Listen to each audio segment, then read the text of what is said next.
Hello and welcome to this second tutorial for adding fractions. So we move on from using the same denominator, the same bottom number. We're going to use different denominators that are easy to convert. Here's how we do it. Now, two things to remember. Remember that we always only add the numerator, but we're going to need to use equivalents. And when we work equivalent fractions out, we multiply both the numerator and the denominator, the top and the bottom number. Now, here we've got 1/3 and 1/6. We're not going to do any drawings for this tutorial, by the way. The key to this is being able to convert one of the fractions so that it shares the denominator with the other fraction. And we're going to do this with 1/3, converting it to 1/6, well, converting it into something over sixths. Now, to go from thirds to sixths, I need to multiply both the denominator and the numerator by 2. So 3 multiplied by 2 is 6. So 1 multiplied by 2 is 2. I can then add the 2/6 to the 1/6, and that gives me 3/6. And you should be able to convert that down to 1/2. Here we have a half, and we're going to add 3/8 to it. And I'm going to take the half and convert it into something over 8. I'm going to find its equivalent. So to go from 2 to 8, I must multiply the denominator by 4. So that must mean I multiply the numerator, this case being 1, by 4. 1 times 4 is 4. 4/8 is equivalent to a half. And I add the 4/8 to the 3/8. 4 out of 3 is 7. So 4/8 add 3/8 is 7/8.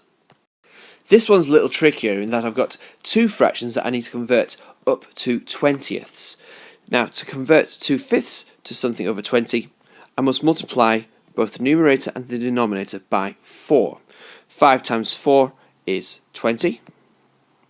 So 2 times 4 is 8. So I've got 8/20ths to add to the 3/20ths. But I must also convert the 2/10ths. That's much easier. I must only multiply by 2, both the numerator and the denominator. 2 2s is 4, and 10 multiplied by 2 is 20. So I've got 8/20ths, add 4/20ths, and 3/20ths. 8 add 4 is 12, and 3/20ths is 15/20ths, which is the same as 3/4. Now we have two larger fractions that we're going to convert and add together, and it's going to give us a top-heavy fraction, so we'll also convert it into a mixed number. I've got 6/7 and I'm adding 13/14 to it. I must convert the 6/7 into 14ths, simply by doubling, so I'll double both of the numbers, 12 and 14. So I've got 12/14 and 13/14. That would give me 25/14. I then need to convert that into a mixed number. I can get one whole lot of 14 from that, and I would have 11/14 left over. So 25/14 is the same as 1 and 11/14. Pause this video now and convert one of the fractions for each of these questions so that it shares as the same denominator as its partner. When you've done that, add the two fractions together and write your answer down, and if necessary, convert it into a mixed number. Away you go.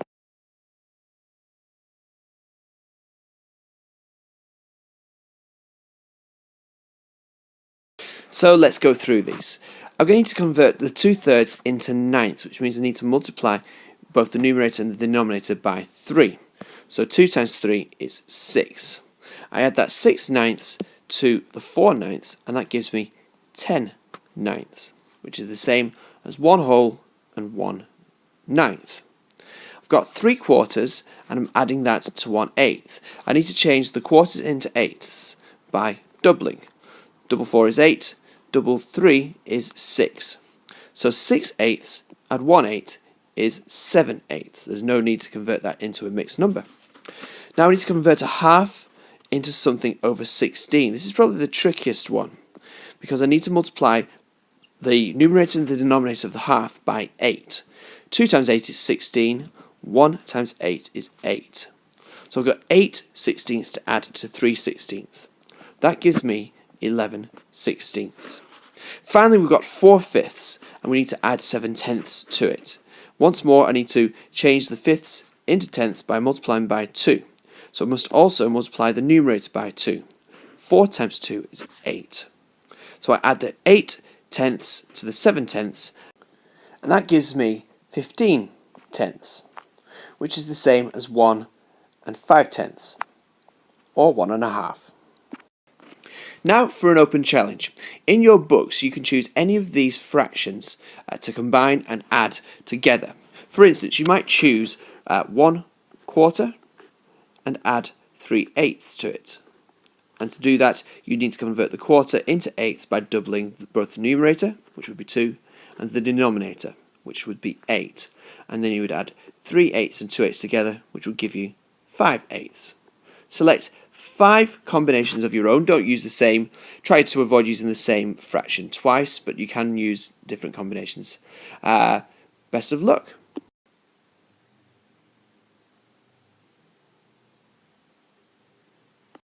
Here's some you might have tried. 2/3 at 4/9. Convert the 2/3 to ninths by multiplying by 3.